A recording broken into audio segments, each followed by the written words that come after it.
Hey friends, welcome back to my channel. I am Carrie Brown. In today's video, we're going to talk about ways to help reluctant writers write. Let's get into it.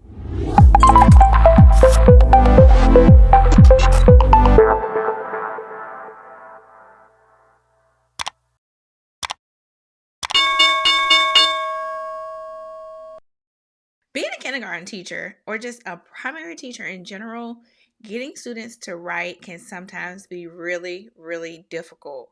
Over the years, I've tried a few different things, so I have a couple of tips for you today. First, if you have students that love to write about the same thing over and over again, and your head is ready to fall over your neck because you're so tired of reading, I like to play the Xbox. Let me tell you how you get them to write something else. Stickers and stamps. You guys, way back when Amazon wasn't as big as it is now, which Amazon's always been big, but I would love to shop at Oriental Trading, just going in stores in person. But now it's so easy to find little things to get kids to write. You can buy a roll of stickers for different things. You can buy ocean animals, pets, fish, farm animals. You guys, if you can think of a theme, they probably have it in a sticker. You can do the same thing with stamps. But this is what I do. I allow my students to, instead of doing a picture that day, they get to take 2 to 3 stickers, or they can stamp 2 or 3 different stamps. And then they have to write me a story about that. Now, you might say, well, those students weren't really reluctant writers. They were. They didn't want to write about anything else. They learned how to do one thing. You probably praised them on that sentence 5 weeks ago when they wrote it, and now they're like, oh, I'm just going to write about everything, the same thing every day. She told me to write a sentence. I have a sentence.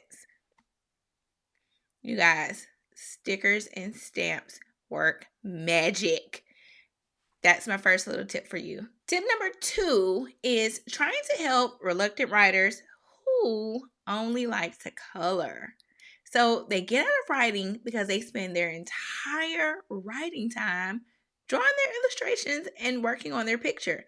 Yes, their pictures are usually beautiful and detailed, but they avoid writing.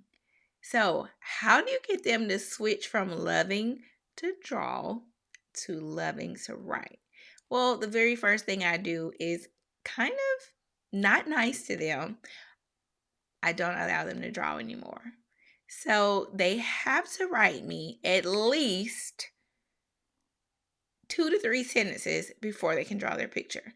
Now, what does this do? It forces them to get some sentences out. Because at the end of the day, I really don't care what they write about as long as I can see they are growing in their writing.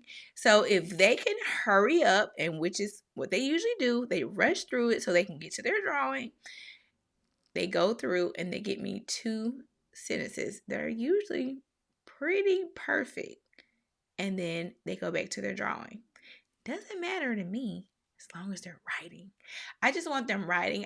I need something on the paper that I can look at, that I can critique, that I can know, okay, how is their inventive spelling? How is their sentence structure? Does it make sense? Because if they're doing nothing but drawing every day, I have nothing to look at for their writing. So this is one thing that I do that usually helps to get them out of that loving to draw and usually writing a little bit. And then I praise them like crazy about their writing to the point that they usually start wanting to write even more. Tip number 3 is dictation. Now, you may have some students that want to write. They're writing, but you have no idea what it says. It is complete nonsense.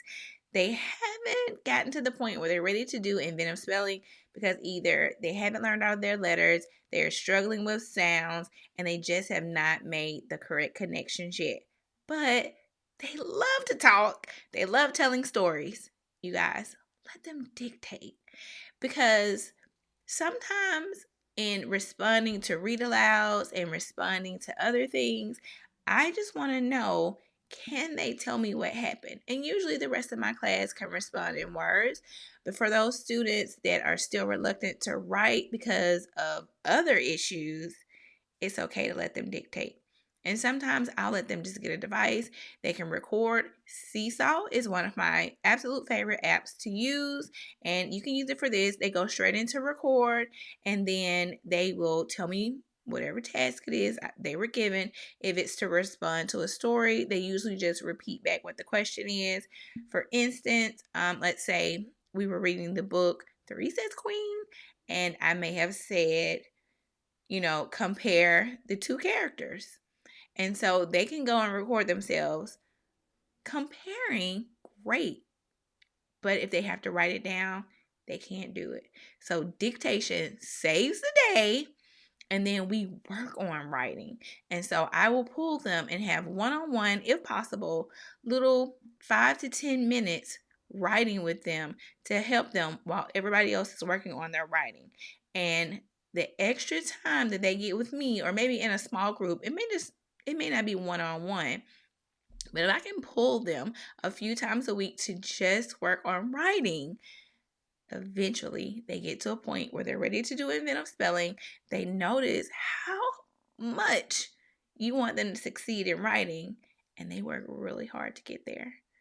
So those are 3 little ideas that you can easily implement: stickers, stamps, allowing students to dictate to you, and being able to switch from, instead of just drawing, to writing.